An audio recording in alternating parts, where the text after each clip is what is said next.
Bonsoir tout le monde, bienvenue à cette présentation spéciale de la SAMO et de la FAC conjointement.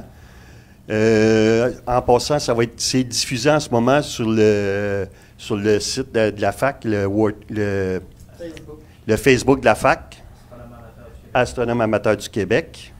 Alors, bienvenue à tous d'être ici en grand nombre. Je vous passe tout de suite à Jasmin Robert, le directeur général de la FAC. Merci beaucoup, Pierre. Bienvenue, tout le monde. Merci à tous ceux qui se sont déplacés. Donc, c'est le club aujourd'hui, la Société d'astronomie de la Montérégie, qui reçoit le conférencier de ce soir. Donc, plusieurs personnes sont présentes ce soir. Et merci à tous ceux qui sont présents aussi sur le web pour écouter la diffusion en direct de la conférence. Avant de présenter le conférencier, je profite de cette tribune pour vous présenter le calendrier de la FAC 2020. Donc, le calendrier a été dévoilé au congrès dernier à Lévis, qui a été produit grâce à un concours d'astrophotographie qu'on a lancé cet été. Et puis, donc, je vais passer les images qui composent le calendrier. Pendant que je parle. Alors, plusieurs images ont été soumises durant le concours. Donc, en tout, 152 images ont été envoyées par 59 participants. Et ensuite, un comité d'évaluation a passé au travers toutes les images et a retenu les images, les plus belles images qui avaient été soumises. Donc, en tout, on a 20 images qui composent le calendrier. De 20 personnes différentes. On s'est assuré que chaque image soit d'une personne différente. Il y en a entre autres beaucoup de ces images qui ont été prises par des membres du club ici. Là. Donc, je ne sais pas, il y a peut-être même des participants dans la salle là, qui sont présents. Donc, c'est ça. Donc, j'en profite pour féliciter toutes les personnes qui ont soumis des images et tous les gagnants. On a vraiment eu du beau matériel. Ça a été très difficile de faire le choix des images pour composer le calendrier. Donc, on s'est arrêté sur quelques catégories pour choisir des gagnants. Donc, on a 4 catégories. Le premier gagnant, Samer Obeka, a gagné la catégorie paysage nocturne. Donc, il est du club de la Société d'astronomie du Planétarium de Montréal. Ensuite, on a eu la catégorie solaire avec Daniel Brousseau du club de Sherbrooke. Donc, il s'est mérité le prix de la catégorie solaire pour cette magnifique image du soleil.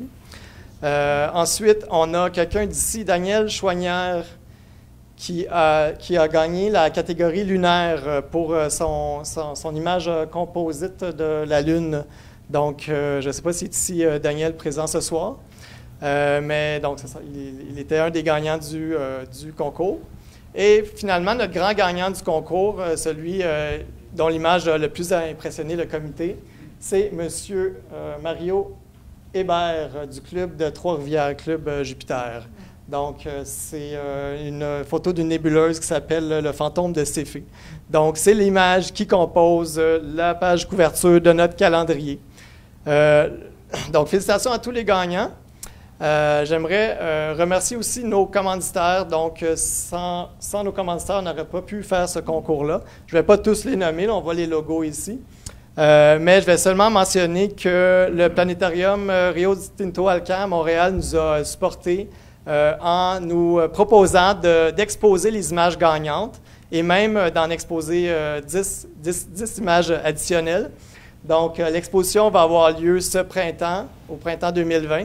On n'a pas encore tous les détails. Ça va être envoyé dès qu'on va avoir les détails pour l'exposition. Donc, j'inviterai toutes les personnes qui sont intéressées à aller visiter l'exposition dès que ça va être disponible. Donc, restez au courant des nouvelles. Là, vous allez recevoir un message sur ça. Donc, le calendrier... On l'a produit comme campagne de financement. Donc, c'est une façon de ramasser des fonds pour la fédération. Alors, il est en vente à 17 $ à travers les clubs d'astronomie un peu partout au Québec et aussi sur notre site web de la FAC. Donc, vous pouvez l'acheter en ligne aussi également. Donc, je vous encourage fortement d'aller voir. Il y a une page sur notre site web qui présente les images du calendrier et vous pouvez l'acheter. Vous pouvez l'acheter, oui. Donc, on m'indique que le site, sur notre site, sur l'image Facebook, on peut voir notre site. Donc, c'est ça, je vous encourage à aller voir et à vous le procurer. C'est un très, très beau calendrier produit par des membres de la Fédération, donc du monde ici qui ont mis beaucoup d'heures dans leurs images puis dans la production. Donc, voilà, sans plus tarder, j'inviterai notre conférencier invité à nous présenter son sujet. Donc, Pierre-Emmanuel Tremblay, je l'ai côtoyé en fait personnellement à l'Université de Montréal. Il a terminé sa thèse en 2011 à l'Université de Montréal de doctorat et sa thèse s'est méritée la médaille Plasquette de la CASCA, donc la Société d'astronomie du Canada. Puis après avoir terminé son doctorat, Pierre-Emmanuel s'est promené un petit peu, il est allé en Allemagne, travaillé 2 années, je crois. Ensuite, il est passé aux États-Unis, travaillé encore quelques années là-bas. Et pour finalement atterrir en Angleterre, où il est présentement professeur à l'Université Warwick depuis 2015, donc depuis 4 ans. Donc, ce soir, Pierre-Emmanuel va nous présenter ses dernières recherches. Son sujet de recherche, Pierre-Emmanuel, c'est les naines blanches. Donc, il a publié un article en début d'année dans la prestigieuse revue Nature, et puis sur, en fait, la cristallisation des naines blanches. Donc, je l'invite à nous présenter son sujet. Merci beaucoup.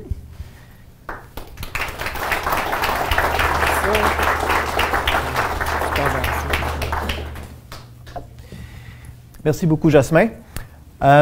Donc, la présentation de ce soir est en honneur du professeur Gilles Fontaine de l'Université de Montréal, qui est malheureusement décédé vendredi.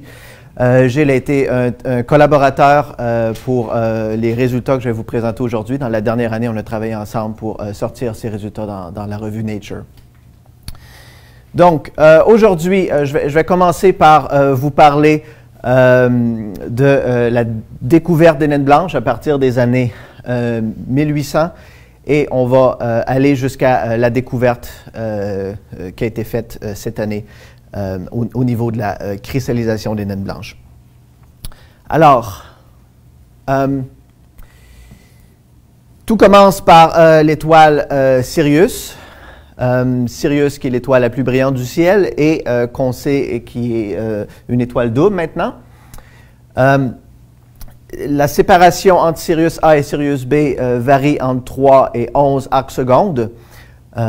C'est une séparation qui, pour certaines étoiles doubles, qui permet assez bien de les résoudre, mais dans le cas ici, la brillance de Sirius A est énorme comparée à celle de Sirius B, donc c'est un système qui est difficile à résoudre et on peut le faire par exemple à partir de l'espace. Le télescope Hubble, où on voit ici une image, permet de séparer Sirius A et Sirius B, donc Sirius notre petite étoile au bas à gauche de l'image. Donc, quand on a des étoiles doubles, à partir des années 1600, donc avec la théorie de Newton, on savait que les étoiles doubles devraient tourner une autour de l'autre à cause de la gravité de Newton. Et donc, si on fait la projection des étoiles doubles par rapport à notre champ de vision vers la Terre, on devrait, même si on observe seulement une des deux étoiles, on devrait avoir un mouvement cyclique dans le ciel de l'étoile. Et donc, c'est ce que a fait Bessel en Allemagne en 1844. Il a publié un article d'observation sur l'étoile Sirius et il a montré qu'il y a un mouvement cyclique de l'étoile Sirius qui correspond probablement au fait qu'il y a un compagnon caché. Donc, Bessel n'a pas vu le compagnon, mais il a démontré que c'était une étoile double. Il a utilisé des données qui dataient allant jusqu'aux années 1755 et jusqu'aux observations qu'il a prises lui-même à partir d'un observatoire en Allemagne. Et ce qui est intéressant, c'est quand on regarde à la fin de l'article, il écrit sur le résultat qu'il vient de trouver que le résultat possède un intérêt en relation avec notre connaissance de la constitution physique de l'univers. Donc, il ne savait pas que le compagnon était une naine blanche. Ça aurait pu très bien être une étoile bien normale. Et on va voir que, bon, en effet, les naines blanches sont importantes pour comprendre la constitution de l'univers. Donc, il a un peu vu qu'est-ce qui allait se passer sans le savoir. Donc, c'est assez intéressant de voir son commentaire. Donc, c'est une image maintenant moderne de l'orbite, qui est une ellipse de notre point de vue entre l'étoile Sirius A et le compagnon naine blanche Sirius B. La période est d'environ 50 années. Il s'avère qu'on est présentement dans une phase où les deux sont assez bien séparés. Et c'était aussi le cas en 1856, donc quelques années après la prédiction que Sirius avait un compagnon. C'est Alvin Clark, qui était un constructeur de lentilles aux États-Unis et aussi un astronome amateur, qui un soir voulait tester sa nouvelle lentille dans le télescope qu'on voit à la droite, qui est sorti et a regardé Sirius, donc il y avait eu vent de la prédiction d'un compagnon et qui a finalement observé pour la première fois une naine blanche, Sirius B, avec son télescope, qui est présentement dans un musée aux États-Unis. Et donc, le télescope de Alvin Clark et ses fils était un télescope à réfraction. À cette époque-là, le télescope qu'eux ont utilisé, c'était de loin, ce n'était pas le plus gros disponible. Donc, il y avait des observatoires qui avaient des télescopes bien plus gros, mais eux avaient fait des lentilles qui étaient dans les plus performantes à l'époque. Donc, vraiment, ce qu'ils ont fait, c'est de diminuer. Re-bienvenue à tous sur Facebook. Alors, donc, vous vous rappelez peut-être que Bessel avait fait une prédiction que Sirius A était une étoile double sans pouvoir observer directement le compagnon. Et donc, 10 années plus tard, lorsqu'en fait la séparation entre Sirius A et Sirius B était plus favorable, Alvin Clark aux États-Unis, qui était un fabricant de télescopes et un fabricant de lentilles de télescope et aussi un astronome amateur, décide de tester une de ces nouvelles lentilles et avec le télescope que vous voyez à la droite, qui est maintenant dans un musée aux États-Unis, et donc décide d'observer Sirius. Il y avait eu vent qui avait une prédiction que Sirius avait un compagnon et finalement réussi pour la première fois à observer une naine blanche en utilisant son modèle de télescope à réfraction. Donc, ce n'était pas le plus gros télescope qu'il y avait au monde à ce moment-là. D'autres avaient essayé d'observer Sirius B et n'avaient pas réussi. Eux, vraiment, en faisant des nouvelles lentilles qui sont avec beaucoup moins d'imperfections, ils ont réduit le profil de diffraction dû à Sirius A et ont pu mieux résoudre les deux étoiles et notamment le compagnon qui est beaucoup plus faible. Donc, ensuite, après l'observation de Sirius B, les choses se sont déroulées assez rapidement jusqu'aux années 30 où on a finalement compris qu'est-ce que c'était les naines blanches. Et donc, en 1915 en particulier, Walter Adams a observé pour la première fois un spectre de Sirius B.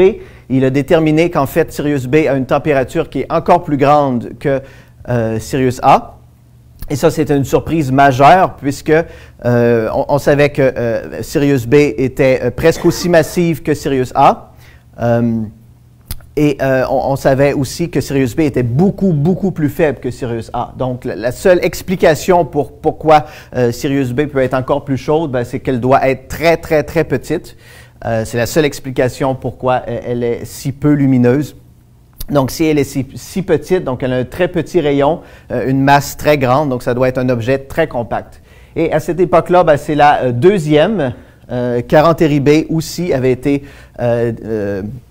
déterminé comme étant un objet chaud et aussi très compact. Donc, on a 2 naines blanches à cette époque-là. Et quelques années plus tard, Sir Eddington en Angleterre a eu vent de la nouvelle théorie de relativité générale d'Einstein et donc connaît aussi les naines blanches qui sont des nouveaux objets denses et il a l'idée que pour prouver que c'est des objets aussi denses, avec une gravité de surface qui est celle des naines blanches, il devrait avoir, la lumière devrait avoir un rougissement gravitationnel selon les théories d'Einstein. Donc, il prédit que si on observe ce rougissement-là, on pourrait confirmer que c'est vraiment des objets qui sont aussi compacts. Et ça, c'est une observation qui a été faite en 1925, encore par Adams, et donc qui a, entre autres, confirmé que les naines blanches étaient des objets compacts et aussi apporté des éléments supplémentaires aux théories d'Einstein. Et donc, il a fallu attendre 1 an plus tard où on a finalement expliqué pourquoi les naines blanches pouvaient exister, pourquoi ils s'effondrent, pourquoi ce n'est pas des objets qui vont s'effondrer. Et c'est grâce à la mécanique quantique, à la pression des électrons dégénérés qu'on peut expliquer la nature des naines blanches. Et donc, quelques années plus tard, Chandrasekhar a lui, prédit qu'il y avait une masse limite au-delà duquel ce support-là des électrons n'est plus possible et donc que la naine blanche va exploser si la masse dépasse cette limite. Donc, ensuite, on a continué de faire de la recherche sur les naines blanches dans les années suivantes, mais maintenant on connaissait qu'est-ce que c'était la nature de ces objets. Les naines blanches ont continué de faire parler d'elles parfois. Si on pense au prix Nobel de 2011 au sujet de l'expansion accélérée de l'univers, c'est un résultat qui a mesuré des explosions de naines blanches de type supernova 1A dans des galaxies lointaines et grâce à ça, ils ont mesuré que l'expansion de l'univers accélérait. Donc, dans ce cas-ci, les naines blanches ont été utilisées comme outils, mais ils sont encore revenus pour des résultats importants.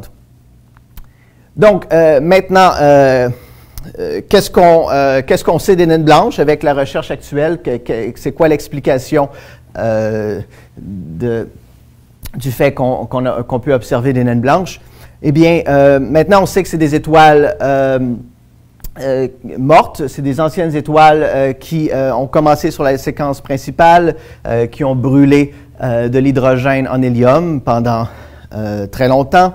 Et ensuite, ils ont évolué rapidement sur la séquence des géantes, où ils vont brûler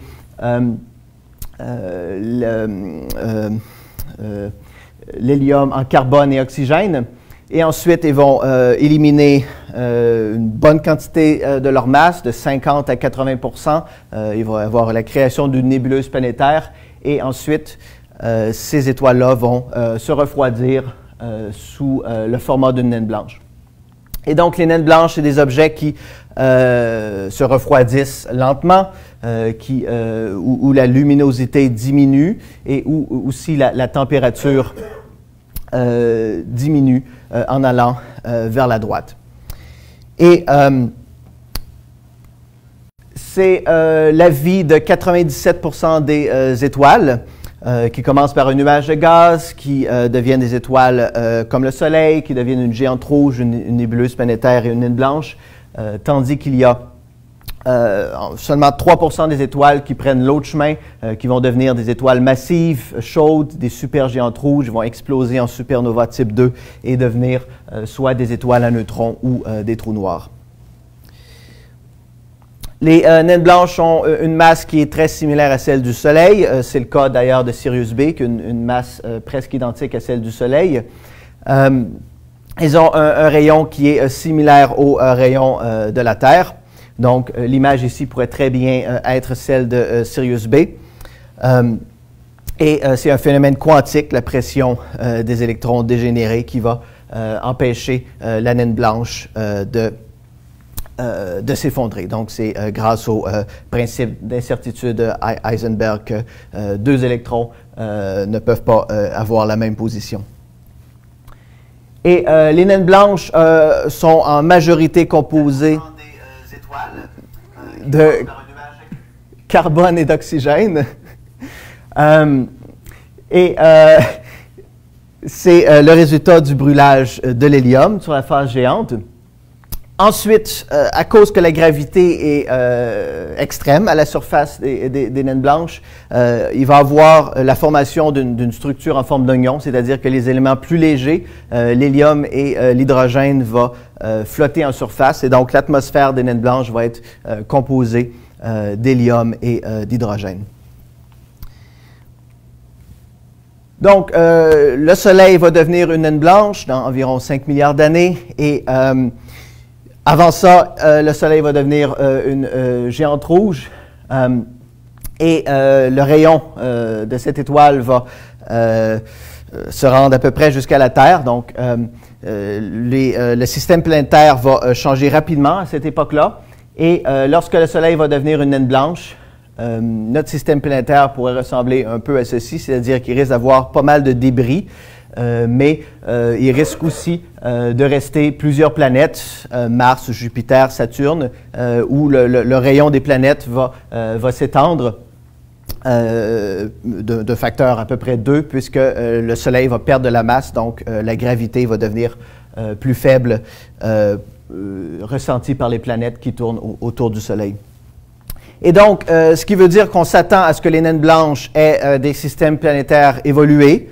On pense maintenant qu'autour de la plupart des naines blanches, de plus de 50%, il va y avoir au minimum des morceaux de planètes. Il risque d'avoir des planètes géantes, même si on n'en a pas encore découvert formellement autour de naines blanches. Donc, c'est une image qui devrait ressembler à ce qu'on pourrait y retrouver. Dans certains cas, on a des morceaux de planètes qui s'approchent de la naine blanche et qui sont mangés par la naine blanche littéralement. C'est un exemple ici.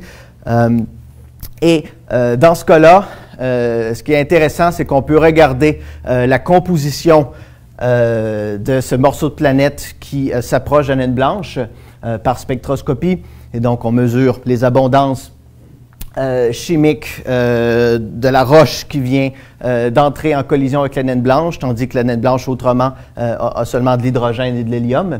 Et on peut comparer avec la composition de la Terre. Et quand je parle de la composition de la Terre, c'est vraiment de mettre la Terre dans un broyeur, puis de regarder les éléments. Donc, ce n'est pas vraiment les éléments qu'on est familier sur l'atmosphère terrestre ou sur le sol. En fait, la Terre est composée surtout de 4 éléments, le fer, l'oxygène, le magnésium, le silicium. Et si on regarde dans les morceaux de planètes autour des naines blanches, 10 connus avec une bonne précision, ben on s'aperçoit que la composition des roches autour des naines blanches est très similaire à la Terre. Donc, c'est un moyen unique de s'apercevoir que les systèmes rocheux, les planètes rocheuses dans d'autres systèmes planétaires sont probablement très similaires aux nôtres. Donc, pour revenir à Sirius, Sirius a une magnitude de moins 1,46, donc c'est l'étoile la plus brillante du ciel, tandis que Sirius B a une magnitude de 8,44. Donc, c'est 10 magnitudes de différence, c'est important. Donc, ça explique pourquoi c'est difficile d'observer Sirius B. Mais en même temps, Sirius B, c'est l'étoile naine blanche la plus brillante du ciel également. En fait, si on regarde les autres naines blanches proches de nous, même à 20, 30, 40 années-lumière, la magnitude typique des naines blanches proches va être plutôt de 14 à 19.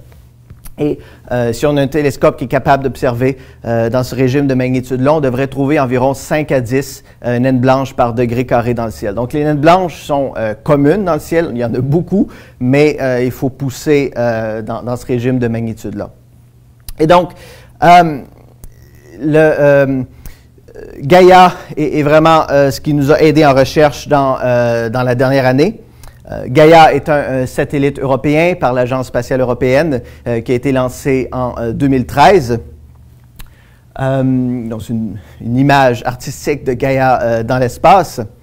Et ce que Gaia a fait, c'est mesurer la parallaxe des étoiles. Et on va faire une expérience pour ceux à la maison et ceux dans la salle. Donc, je vais vous demander de placer votre main entre vos yeux et l'écran. Ensuite, vous allez fermer un œil, fermer l'autre œil et échanger les deux yeux. Et vous allez voir votre main bouger par rapport à l'écran. Et c'est exactement ce que Gaia fait, sauf que ici, on utilise l'orbite de la Terre autour du Soleil à la place de vos yeux. Et on observe les étoiles à intervalles de 6 mois. Donc, à l'intérieur de cet intervalle-là, une demi-rotation autour du Soleil, on va voir les étoiles bouger, les étoiles proches bouger par rapport aux étoiles plus éloignées. Et donc, ça nous permet, avec une règle géométrique assez simple, donc on mesure l'angle à l'intérieur de 6 mois, on connaît la distance entre la Terre et le Soleil, et ensuite, la distance de l'étoile est simplement trouvée à partir de notre triangle. Et donc, ça nous a permis de cartographier maintenant non seulement en 2 dimensions, mais maintenant en 3 dimensions le voisinage local, incluant toutes les naines blanches dans le voisinage local. Et à partir de ça, on s'est aperçu que 97% des étoiles vont devenir des naines blanches. Donc, c'est une fin de vie très commune. Ensuite, présentement, il y a 7% des étoiles dans le volume local qui sont des naines blanches. Donc, c'est un nombre quand même considérable, surtout quand on pense qu'il y a plusieurs de ces naines blanches-là qui ont des systèmes planétaires évolués. Donc, ça nous permet de voir certains des systèmes planétaires les plus proches. Aussi, les naines blanches ont un refroidissement qui est régulier. Donc, d'observer les naines blanches, ça permet d'avoir un chronomètre qui nous donne à quel moment ces étoiles-là ont été formées. Les naines blanches aussi refroidissent lentement, donc on peut suivre la trace de la formation stellaire pendant des milliards d'années. Donc, essentiellement, c'est un peu comme une scène de crime où on a nos anciennes étoiles, naines blanches, qui donnent des indices sur qu'est-ce qui s'est passé au niveau des systèmes planétaires et aussi de la formation d'étoiles dans le voisinage local. Donc, Gaia non seulement nous a donné la position des naines blanches, leur distance, mais aussi a mesuré la brillance apparente, donc la magnitude apparente pas seulement des naines blanches, mais de milliards d'étoiles dans notre Voie lactée. Et pour nous, c'était très important parce que, du moins au niveau des naines blanches, c'est pour la première fois en combinant la brillance apparente puis la distance, qu'on pouvait avoir la brillance intrinsèque de chacune des naines blanches dans le voisinage solaire. Et donc ici, c'est les résultats Gaia qui ont été publiés publiquement le 25 avril 2018, donc accessible au public, à tous à la même date. Et ici, ça représente les naines blanches à l'intérieur de 100 parsecs. Et pour nous, c'est vraiment la première fois qu'on voyait ce résultat-là. Auparavant, on avait seulement les prédictions de diagrammes Asher, comme je vous l'avais montré un peu plus tôt. Ici, c'est encore une fois un diagramme Asher. On parle d'une séquence de refroidissement des naines blanches Les naines blanches, essentiellement, naissent ou apparaissent à partir d'anciennes étoiles en haut à gauche et ensuite vont se refroidir tranquillement vers le bas à droite. Donc, vont devenir moins brillantes, plus froides. Et donc, on s'attendait, en fait, nous, que ce soit une image assez simple, donc que ce soit presque une droite de refroidissement. On a été surpris qu'il y avait des structures supplémentaires dans les données. Et ce qui est identifié ici par les différents symboles. Aujourd'hui, je veux surtout m'attarder à la séquence appelée Q ici, qui montre une genre de surdensité de naines blanches, une séquence transversale. Pour ceux qui sont curieux, il y a aussi des séquences A et B, c'est un genre de dédoublement de la séquence de refroidissement.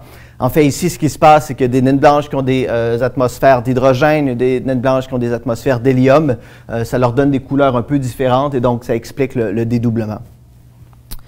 Donc, ensuite, qu'est-ce qu'on a fait? Bon, je dois donner crédit aux étudiants au doctorat à l'Université de Warwick qui ont travaillé fort avec les données Gaia à partir d'avril 2018 quand c'est sorti. Donc, Nicolas, Marc, Elena, Tim et Jack à l'Université de Warwick.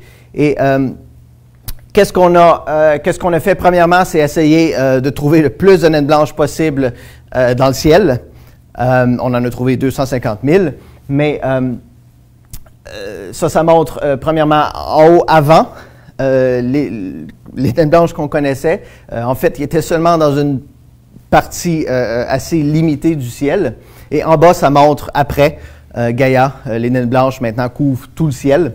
Avant Gaia, en fait, la plupart des naines blanches qui étaient connues ont été trouvées à partir d'un télescope américain Sloan qui cherchait à découvrir des galaxies lointaines, mais ils ont observé plusieurs naines blanches par hasard, et pour nous, ça fait notre affaire. Mais maintenant, avec Gaia, on a vraiment une couverture qui est beaucoup plus complète. Les couleurs montrent en plus rouge, ça représente une densité qui est plus élevée de naines blanches. La plupart des changements de densité, c'est surtout les propriétés de comment Gaia a observé. C'est pas forcément astrophysique. Il y a une bande où il semble avoir moins de naines blanches. C'est le disque de notre galaxie. En principe, le disque du gaz, ça pourrait être un problème, et les naines blanches sont tellement proches que c'est pas ça qui cause le problème ici. C'est tout simplement que il y a tellement d'étoiles dans le disque que Gaia n'est pas encore capable de bien les résoudre, donc on perd beaucoup de naines blanches qui ne sont pas bien séparées des autres étoiles.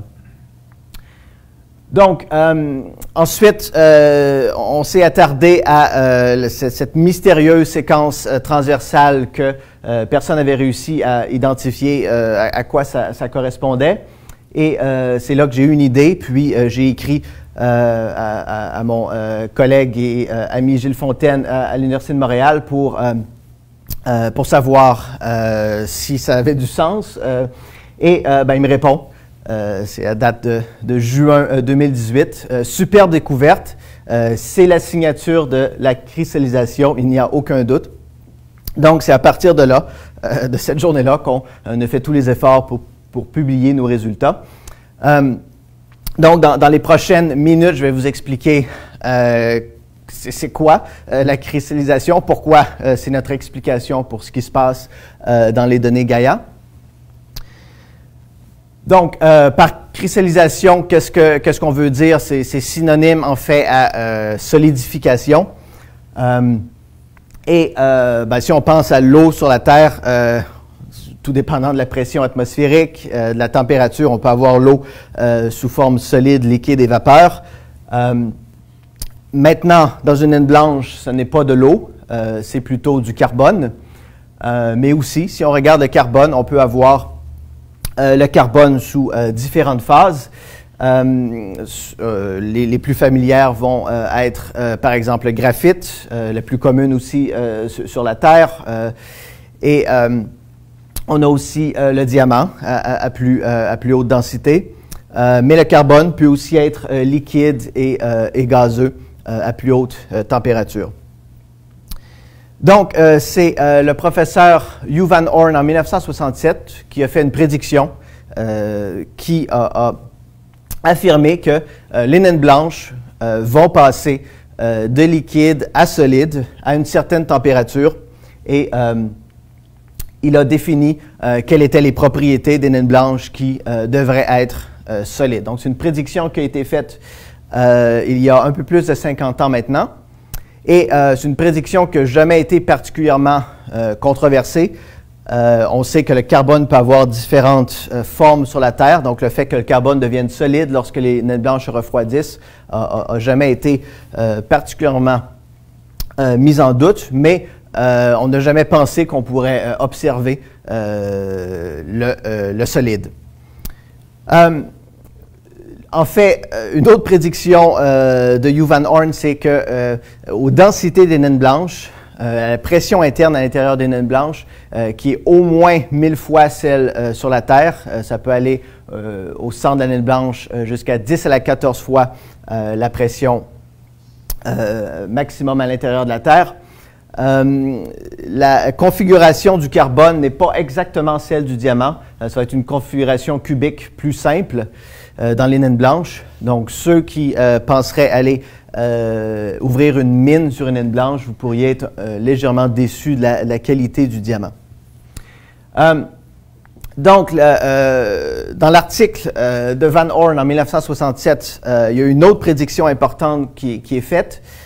C'est qu'il dit qu'un jour, on va pouvoir observer directement la solidification des naines blanches. Et lui, il ne savait pas que Gaïa allait être construit 50 ans plus tard. Donc, c'est une prédiction qui a été essentiellement oubliée. On ne pensait pas qu'on allait pouvoir tester ça de façon réelle un jour. Mais bon, je vais vous expliquer premièrement pourquoi qu'on peut voir la solidification des naines blanches. Donc, ça se base sur un concept qui s'appelle la chaleur latente de transformation. Mais je vais vous expliquer du départ en prenant notre exemple encore de l'eau et de la glace pour comprendre pourquoi ce concept-là est aussi important pour les naines blanches. Donc, si on prend, on fait une expérience avec de la glace. Donc, on prend par exemple la glace qui est à moins 20 degrés, bien solide, et on ajoute de la chaleur. Donc, on fait tranquillement réchauffer notre glace et éventuellement, bon, on arrive à 0 degré et on commence à transformer notre glace en liquide. Mais si on fait cette expérience-là, on s'aperçoit qu'il faut ajouter de l'énergie supplémentaire. Donc, notre glace va rester à 0 degré pendant très longtemps, même si on ajoute de l'énergie avant que notre liquide, finalement, la température augmente et, bon, on peut aussi faire bouillir notre eau si on veut. Maintenant, si on fait l'expérience dans la direction inverse, si on fait refroidir le liquide, notre eau et éventuellement l'eau se transforme en glace, eh bien, à l'inverse, on va obtenir de l'énergie. Il y a de l'énergie qui va être libérée lorsque l'eau se transforme en glace. Pour la naine blanche, c'est le même processus.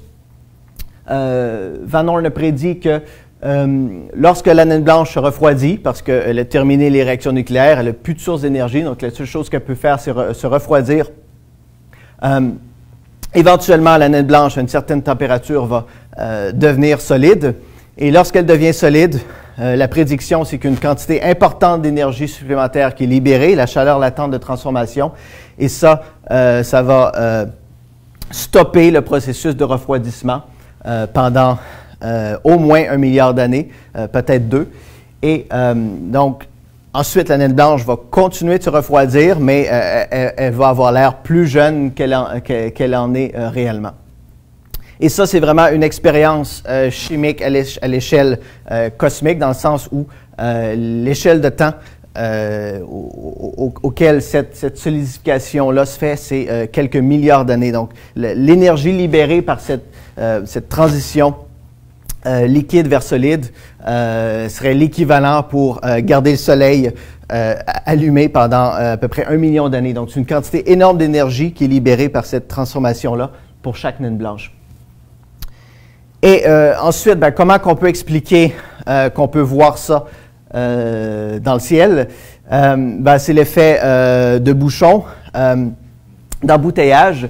On a les naines blanches qui s'arrêtent, qui deviennent solides, qui s'arrêtent à une certaine température. Et donc, ça veut dire que si on observe une population de naines blanches, on s'attend à avoir un groupe de naines blanches qui s'arrête à une certaine température. Donc, on a un bouchon, un embouteillage qui correspond à la séquence mystérieuse qui est dans les données du satellite Gaia. Donc, c'est notre explication pour le mystère qui avait été élaboré en 2018, découvert en 2018. Et on a publié ces résultats-là dans la revue Nature avec Gilles Fontaine plus tôt cette année. Et donc, ça a fait quelques nouvelles, surtout en Angleterre, aux États-Unis. La plupart ont insisté sur le fait que le Soleil lui-même va devenir une naine blanche en cristal. Bon, c'est pas dans un avenir proche, mais effectivement, c'est le cas. En Australie, par exemple, ils ont surtout déterminé qu'il y avait des boules disco dans le ciel. Je n'ai pas compris vraiment en quoi ça avait vraiment rapport à ce qu'on a démontré. Et ensuite, un fait intéressant sur cette découverte-là, c'est que le professeur Van Horn, qui est toujours vivant, était le directeur de thèse du professeur Gilles Fontaine et du professeur François Vesmael à l'Université de Montréal. Tous deux sont maintenant décédés, malheureusement. Et Pierre Bergeron a été étudiant de ses professeurs et moi-même, j'ai été étudiant de Pierre Bergeron. Donc, essentiellement, sans le savoir au début, j'ai démontré la théorie de mon arrière-grand-père académique. C'est pas quelque chose qu'on cherchait à faire, c'est par pur hasard qu'on a trouvé quelque chose qui s'avérait être une prédiction du professeur Van Horn que j'ai jamais rencontré d'ailleurs. Alors, un autre aspect de cette découverte-là qui est maintenant plus basé sur nos modèles, c'est pas quelque chose qu'on peut voir directement dans les observations, mais il s'avère que le processus de cristallisation est encore plus long qu'on pourrait le modéliser. Et ce qu'on pense, c'est qu'il y a un processus supplémentaire qui se produit. C'est qu'il y a sédimentation. On sait que le cœur d'une naine blanche n'est probablement pas seulement du carbone, c'est un mélange de carbone et d'oxygène. Et il est probable que l'oxygène forme des cristaux en premier. Et donc, les cristaux d'oxygène vont couler au fond du liquide de carbone. Et lorsqu'il y a chute des cristaux, c'est l'effet de manège, c'est-à-dire que l'énergie potentielle va être transformée en énergie thermique ici ou énergie cinétique et il va y avoir libération supplémentaire d'énergie. Donc, les nouvelles avaient raison dans le sens que oui, le Soleil va devenir une naine blanche dans environ 5 milliards d'années. Si on attend encore 5 milliards d'années, le Soleil va être ensuite à l'état solide, donc au total de 10 milliards d'années. Si on attend encore plus longtemps, peut-être 100, 1000 milliards d'années, 97% de l'univers va être sous forme de naine blanche en pseudo-diamant. Le reste de l'univers va être essentiellement des étoiles à neutrons et des trous noirs. Et ça va être la phase la plus stable de l'univers. On parle de au moins 10 trillions d'années. Je l'ai écrit avec des zéros ici, mais c'est à peu près 10 à la 20 fois l'âge de l'univers actuel. Donc, si on se place à cette échelle-là, on est vraiment juste dans la première seconde de l'univers. Donc, la seule chose qui peut en principe détruire nos diamants, c'est la désintégration du proton. Et par la physique des particules, c'est pas quelque chose qui est bien compris, mais c'est pas quelque chose qui devrait se produire avant au moins 10 à la 34 années. Donc, c'est une image de cet univers lointain où ce qu'on va avoir des naines blanches solides. Bon, on ne s'attend pas à voir grand-chose. En fait, les naines blanches vont être essentiellement très, très froides. Et ce n'est pas un univers qui va être très propice à la vie non plus. Les seules choses probablement qui vont se passer dans cet univers-là lointain, c'est des collisions entre étoiles. C'est quelque chose qui est très rare, mais à cette échelle de temps-là, c'est quelque chose qui va se produire de temps à autre. Ça peut être une collision entre une naine blanche et une étoile à neutrons, par exemple. Bon, ça va créer une nouvelle étoile qui peut être brillante pendant un certain temps. Donc, pour conclure ce que je voulais vous parler aujourd'hui, donc la chronologie, quand on veut étudier l'histoire de notre galaxie, les naines blanches nous donnent des âges précis qui sont utiles pour comprendre cette histoire. Et on sait maintenant que la solidification des naines blanches va changer leur âge par quelques 20%, donc c'est un effet important pour avoir des âges précis. On a la première preuve que certaines étoiles sont solides, même si c'était quelque chose qui était quand même accepté depuis 50 années. Et si vous voulez observer une naine blanche solide, la plus proche, c'est probablement Van Manen 2, qui est à 14,1 années-lumière, qui est assez faible, assez froide, mais justement, elle est assez froide pour qu'elle soit solide. Donc, c'est tout pour moi. Et maintenant, s'il y a des questions, vous êtes les bienvenus.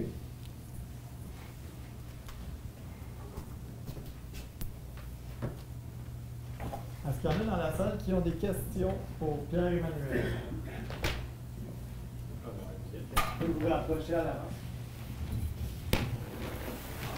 Je peux révéler ma question. Bonsoir, merci pour votre présentation. Premièrement, pour la naine blanche qui peut être observable, c'est de quelle magnitude qu'on parle? 14 années-lumière, magnitude de 20, on ne pourra pas faire grande observation. Van Manen 2 est un peu plus brillante que 20. C'est dans le régime de 14 à 16. Il faudrait que je regarde plus en détail.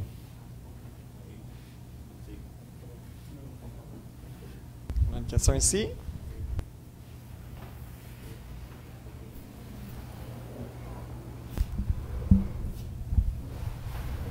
Est-ce que ce sera possible, dans les milliards d'années à venir, que le Soleil devienne un trou noir, par exemple, en s'affaissant sur lui-même, une étoile à neutrons? Probablement qu'elle ne sera pas tellement grosse non plus. Peut-être que c'est impossible, parce qu'ils prétendent que la Terre, si la Terre, à l'exemple de la Terre, 2 cm3 d'une sphère, ça sera le trou noir de la Terre, qui sera à peu près 300-400 milliards de tonnes, dans une cuillère à soupe, comme on dit, là. Mm-hmm. Et puis, mais le Soleil, est-ce que ça sera possible qu'il devienne, par hasard, qu'il devienne un trou noir, ou c'est quasi impossible à cause de sa densité? Je dirais que c'est quasi impossible avec nos modèles actuels, dans le sens que ça prendrait une masse pour le Soleil qui est à peu près 8 fois plus grande pour avoir la chance d'aller vers un trou noir. Et le Soleil n'est pas dans un système binaire non plus où il pourrait échanger de la masse facilement. Dans un avenir très lointain, il y a peut-être une chance que le Soleil entre en collision avec un autre objet et finalement crée un trou noir, mais selon nos modèles, le Soleil devrait devenir une naine blanche. Il va toffer son réservoir d'essence n'est pas vide encore. Oui, il reste encore des belles années, oui. Depuis quelques semaines, au mois d'août, on a entendu parler d'à peu près environ 655 années-lumière de nous, qui seraient à l'extérieur, apparemment, de notre galaxie.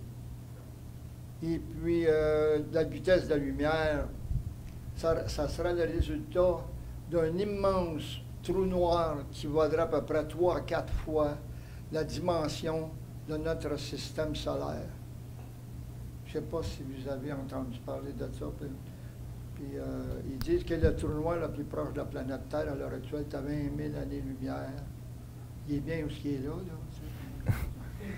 Mais, on continue d'en trouver dans notre galaxie, des trous noirs stellaires. Il y a aussi l'image du trou noir dans une galaxie proche, au centre d'une galaxie proche, un peu plus tôt cette année, qui a été publiée, qui s'approche probablement de la dimension du trou noir que vous avez décrit.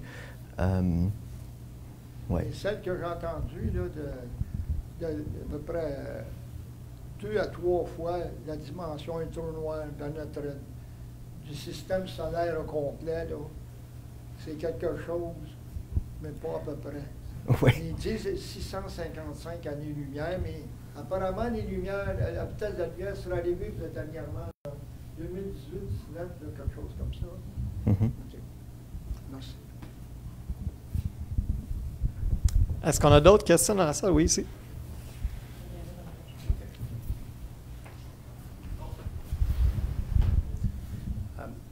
Est-ce qu'il y a d'autres satellites qui sont prévus, qui vont devancer votre recherche dans le futur? Oui, il n'y a pas de plan pour avoir un satellite qui va ressembler à Gaïa dans le futur. En même temps, pour nous, Gaïa peut aller jusqu'à une magnitude d'environ 20, pour lequel les naines blanches sont encore assez proches. Pour des naines blanches qui sont plus faibles que magnitude 20, le problème, c'est surtout de pouvoir les observer avec un assez gros télescope. S'ils sont assez proches, le parallaxe, dans ce cas-là, peut être mesuré à partir de la Terre. Donc, certains télescopes terrestres, en fait, si on en a assez de temps, si on peut les utiliser pour observer des naines blanches régulièrement, on va pouvoir aller pousser un peu plus loin, jusqu'à magnitude peut-être 22, 23, pour des naines blanches qui sont très faibles, mais encore très proches. Donc, on va pouvoir étendre un peu plus notre volume local avec vraiment comptabiliser toutes les étoiles connues à l'intérieur de 100, 200, 300 parsecs en poussant à des magnitudes plus faibles. Le problème serait plus pour ceux qui voudraient aller mesurer la distance d'étoiles très lointaines. Donc là, le parallaxe doit être très, très, très précis et ça doit se faire dans l'espace. Et ça, il n'y a pas de plan vraiment pour avoir un satellite qui pourrait améliorer. Ce qu'on veut faire aussi, c'est avoir plus d'informations sur les naines blanches qu'on a découvert avec Gaïa. Donc, prendre des spectres de chacune des naines blanches. Ça prend beaucoup de temps aussi. Donc, le spectre, il faut séparer la lumière. Il faut, avec les naines blanches peu brillantes, ça prend aussi des bons télescopes. Et ça, c'est ce qu'on va surtout essayer de faire dans les 20 dernières années, dans les 20 prochaines années, c'est-à-dire d'avoir des spectres, d'avoir la composition atmosphérique de toutes les naines blanches qu'on a découvert. La plupart des naines blanches qui sont en train de devenir solides, en fait, qui sont dans la séquence, qui sont en train de devenir solides, on a très peu d'informations sur elles présentement. Certaines ont juste un numéro dans Gaïa, ont été observées, mais on n'a pas beaucoup d'autres informations pour les décrire. Je peux me permettre, Gaïa n'a pas terminé de sortir toutes les données aussi. Donc, j'imagine qu'avec les nouvelles sorties de données dans les prochaines années, vous allez pouvoir aussi continuer à explorer ce que Gaïa a observé aussi. Oui. On a les données qu'on a prises, c'était seulement sur environ 2 ans de prise de données de Gaïa, sur un total d'au moins 5 ans qui va pouvoir s'étendre. Ça va surtout améliorer un peu la précision de ce qu'on a trouvé. Ça ne devrait pas changer de façon dramatique. Il y a certains problèmes techniques. C'est surtout ça qui va nous aider. Il y a certaines données en erreur qui sont difficiles à comprendre. Qu'est-ce qui est bon, qu'est-ce qui est mauvais. Donc, en principe, ça devrait être un peu plus propre dans les années suivantes. Mais oui, Gaïa a encore un temps de vie très, très élevé et Gaïa, même à un certain moment, pour mesurer la parallaxe, il faut aussi enlever le mouvement propre, donc les bougent dans le ciel, donc ça prend quelques années avant d'avoir une bonne mesure de la distance en additionnant la parallaxe et le mouvement propre.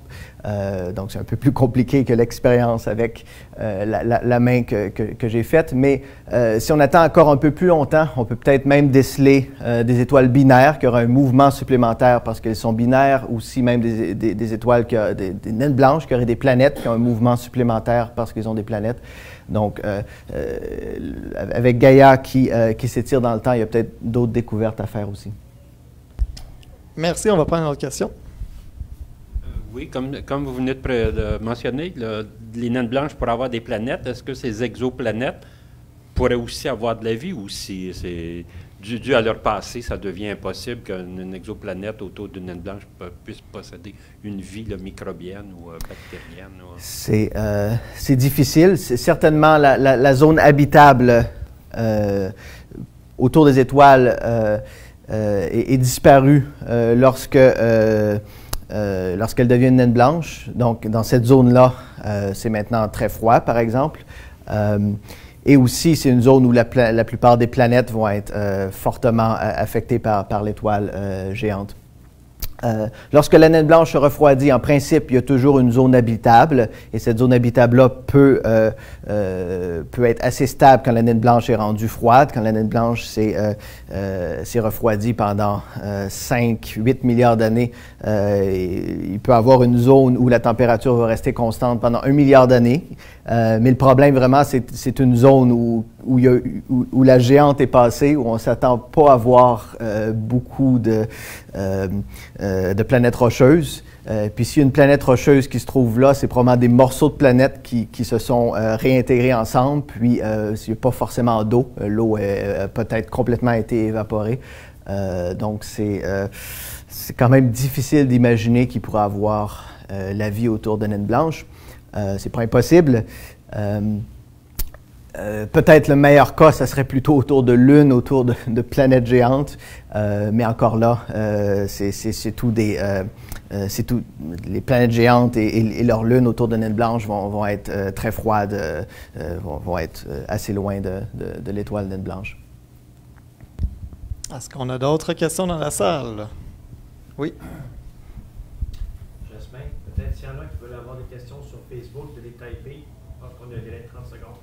Et si tu veux demander aux gens s'ils ont des questions sur Facebook tout de suite. J'aimerais juste comprendre comment qu'ils émettent la lumière en solidifiant. C'est pas le même processus qu'une étoile ordinaire. Puis, à un certain moment donné, ils émettront plus de lumière, j'imagine? Oui. Lorsque la naine blanche devient solide, ça part du centre probablement et elle devient assez rapidement 99% solide. L'atmosphère, elle, reste toujours gazeuse jusqu'à... il n'y a aucune naine blanche probablement dans l'univers présentement qui est solide jusqu'à la surface. Donc, c'est pour ça qu'on ne peut pas directement observer le solide dans ce sens-là. On peut voir statistiquement que les naines blanches sont en train de se solidifier. Et donc, les naines blanches qui deviennent solides présentement ont une température de surface qui est encore assez élevée. Par exemple, quand le Soleil va devenir une naine blanche et quand la naine blanche va devenir solide, en fait, la température de surface de la naine blanche va être environ 5000 degrés, la même que le Soleil présentement. Donc, c'est un retour au même point au niveau de la température. Mais ensuite, toutes les naines blanches vont continuer de se refroidir. Éventuellement, on va avoir seulement quelques centaines de degrés. Dans l'avenir très lointain que j'ai discuté, éventuellement, la naine blanche va être près du zéro absolu. Donc, le cristal va être probablement essentiellement transparent et va émettre essentiellement pas de lumière. En principe, ça devrait éventuellement même être en équilibre avec le fond cosmologique qui va être la seule source d'énergie dans l'univers. Donc, on m'annonce que s'il y a des personnes sur Facebook, vous pouvez poser vos questions. Il y a un délai d'environ 30 secondes, par contre. Donc, écrivez votre question, puis on va essayer de la poser à Pierre et Emmanuel par la suite. Sinon, on va prendre une autre question dans la salle, si quelqu'un a une autre question. Monsieur en arrière? Oui. Peut-être vous rapprocher, ça serait un peu plus facile.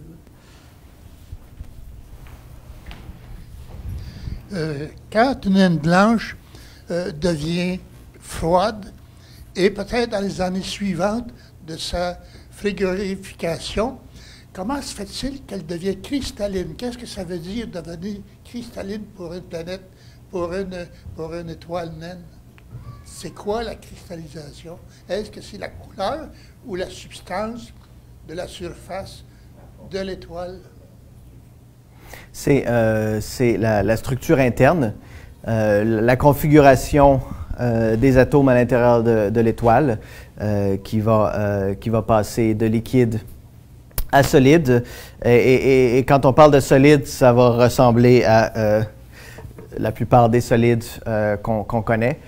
Donc, vraiment, on va passer d'une forme fluide à une formule cristalline qui a une configuration régulière des atomes. Dans une naine blanche, le carbone et l'oxygène sont complètement ionisés, donc ça va être seulement un agencement de protons et de neutrons. Les électrons sont complètement libres, donc ça va être un peu différent. C'est un solide qui va être extrêmement conducteur, donc quand le solide va se former, ça ne sera pas du tout transparent, même selon certaines images qui sont sorties dans les nouvelles. Il va falloir attendre que ça soit très, très, très froid pour que ça soit proche de transparent. Alors voilà. On a une autre question dans la salle?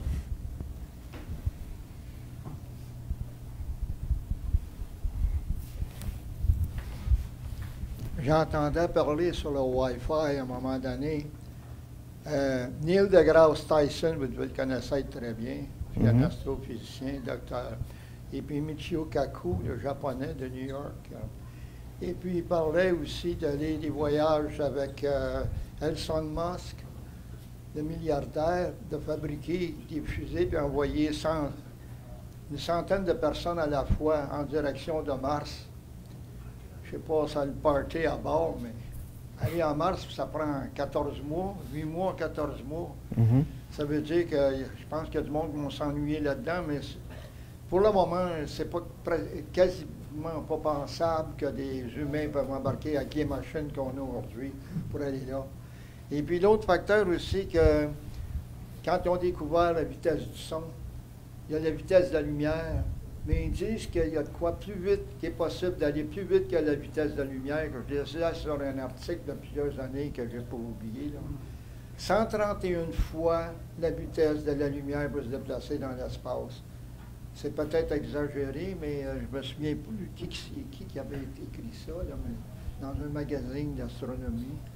Et puis, j'espère que ce n'est pas un joke non plus, là, parce qu'il y a des limites à tout en ce qui concerne. Malgré que les mathématiques, il y a l'infini. Hein.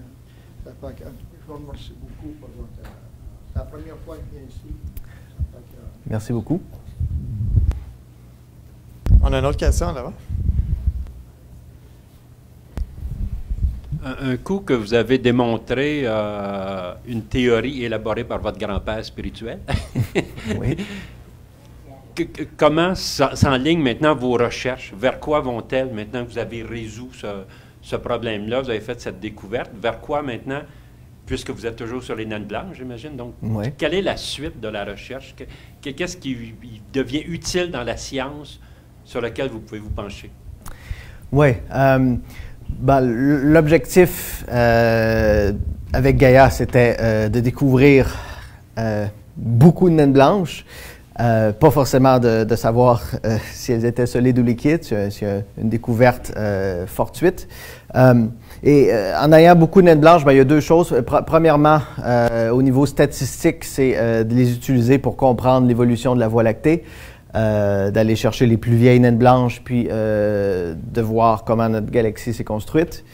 Et l'autre aspect, qui est plus observationnel, c'est de tomber par hasard sur des naines blanches intéressantes en les observant plus en détail. Il y en a une en particulier qu'on a trouvée récemment qui probablement une planète géante autour. Donc, c'est des choses rares mais fortuites qui, en ayant 10 fois plus de naines blanches qu'avant, en essayant d'identifier celles qui sont un peu anormales, on peut découvrir d'autres aspects intéressants. On a une question sur Facebook qui nous vient du planétarium de Saint-Félicien, donc qui vous écoute présentement. Il nous demande qu'est-ce qu'une naine noire? Oui, une naine noire, c'est essentiellement notre naine blanche dans un avenir très lointain. Donc, quand je parlais du cristal transparent un peu plus tôt,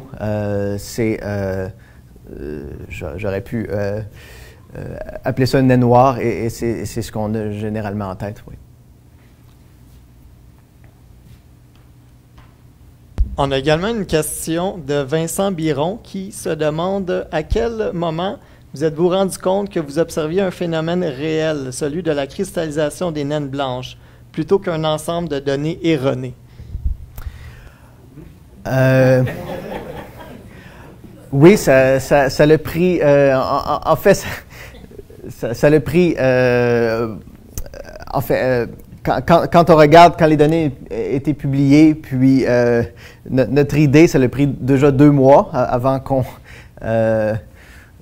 ait une explication.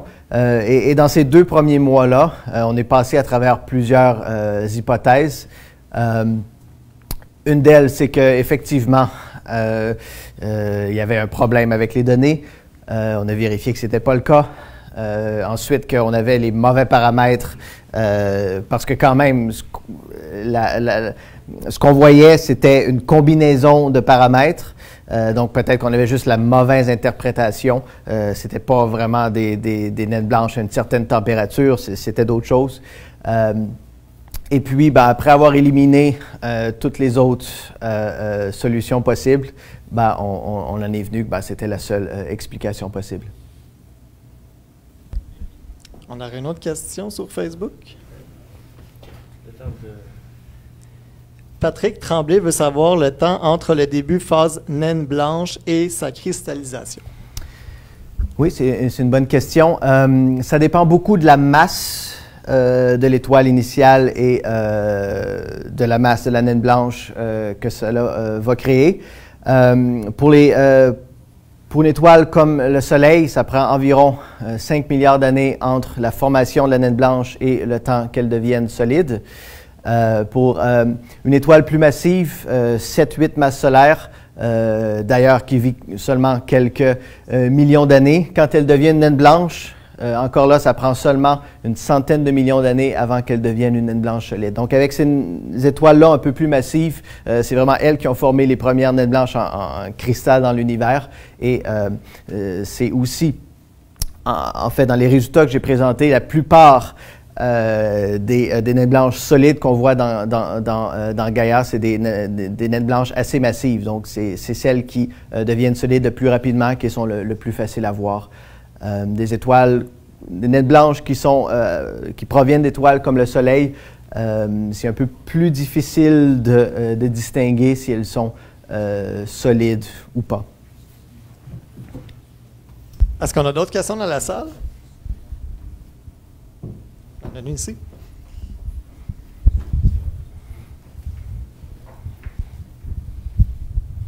Merci, c'est extrêmement intéressant. Est-ce qu'on peut parler de cristallisation aussi dans le cas des étoiles à neutrons? C'est un phénomène complètement différent. Les étoiles à neutrons, je crois qu'on pourrait dire qu'elles sont aussi solides. Je suis un peu moins spécialiste dans la structure des étoiles à neutrons. Je ne suis pas certain qu'on peut le démontrer directement quel est l'état à l'intérieur d'une étoile à neutrons. Il n'y a pas forcément de signature qui va dire si elles sont liquides ou solides, mais je crois que les modèles prédisent aussi qu'elles devraient être essentiellement solides également. D'autres questions dans la salle? Monsieur Lachambre? Comme notre système solaire, le Soleil, quand il va devenir une étoile de neutrons, tu parlais que la gravité serait beaucoup moins. Est-ce qu'il va y avoir des éjections de planètes plus loin? Là? Oui. Lorsque le Soleil va devenir une géante rouge, lors de la formation d'une naine blanche, il y a une perte de masse de 50 à 80 %. ce qui veut dire que les planètes vont changer de rayon d'un facteur 2 jusqu'à un facteur 3 ou 4. Donc, il va y avoir un changement important. On pourrait penser que ça peut résulter en l'éjection de planètes, ce qui peut être de certains cas dans des systèmes binaires où il y a des planètes très éloignées. Mais en principe, la perte de masse se fait de manière assez lente, assez régulière. En fait, la seule chose qui pourrait éjecter les planètes, c'est si la perte de masse qui fait une pression, en fait, sur les planètes pourrait lentement les expulser.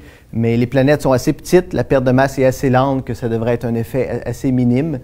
Quand on parle de notre système solaire, on ne pense pas qu'aucune des planètes va être éjectée. Il y a seulement les planètes les plus proches qui vont probablement être mangées par la géante, mais les planètes géantes devraient rester dans le système planétaire évolué autour du naine blanche Soleil. OK, on va prendre une dernière question.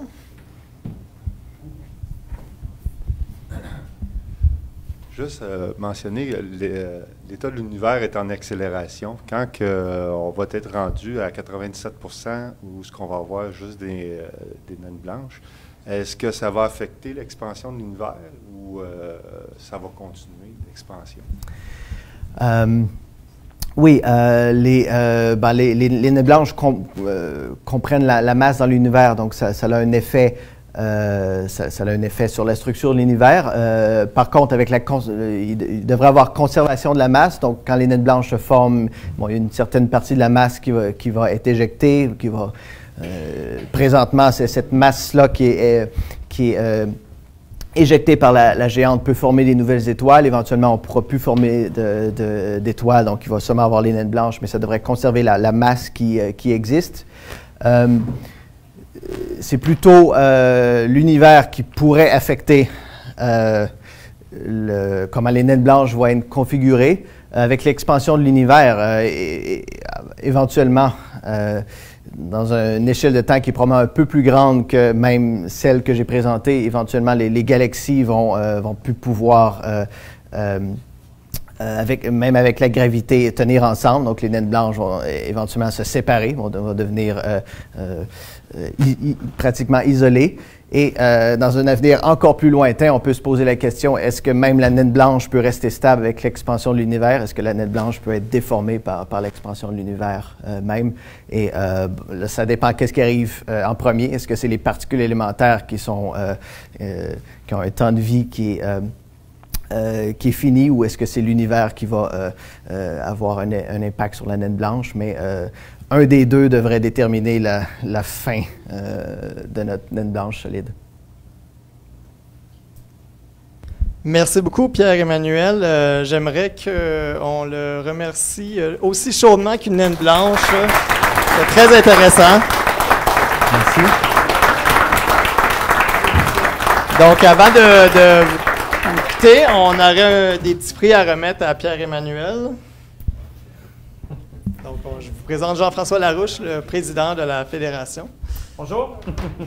Donc, merci beaucoup d'avoir pris le temps de venir faire la présentation. C'est vraiment apprécié. Je pense que les gens ici dans la salle et les gens aussi dans la communauté Facebook ce soir, ils ont vraiment apprécié ça. Puis, je pense que les gens veulent qu'on reprenne l'expérience de rediffuser ce genre de conférence-là à la grandeur de la province. Donc, merci beaucoup d'avoir pris le temps. Puis, pour vous remercier, on vous remet le super calendrier qui est fait avec les photographies de nos astronomes astrophotographes du Québec. Puis, en même temps, il nous fait plaisir de vous remettre un petit cadeau aussi. Donc, une bouteille de boisson qui est faite au Saguenay. Voilà. Saguenay.